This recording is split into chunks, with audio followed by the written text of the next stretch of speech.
Bom, eu tava caçando um vídeo aqui no YouTube como tirava esse som aqui do Honda Fit 2007, tá? Para retirar ele, você vai tirar dois parafusinhos que ficam embaixo desses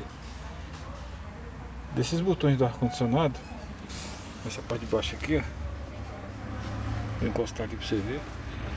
E tá aqui de baixo, você tira a tampinha, que é aquela tampinha que tá ali, ó. É parafusada também, entendeu? Vou pegar aqui pra você ver, ó. Tem um parafuso aqui embaixo. Aí você tirou. Como esse aqui tava virgem ainda, né? Modo de falar, original nunca foi tirado, então deu um pouco de trabalho. Que aí eu tive que usar aquelas espátulas que tá bem ali. Então ele vai ser instalado um Bluetooth desse modelo aqui, ó. Também eu não conheço, mas se alguém conhecer aí, quiser falar alguma coisa, se é bom ou não, então eu vou instalar ele aqui hoje. Certinho? Então mais uma dica pra vocês aí, obrigado.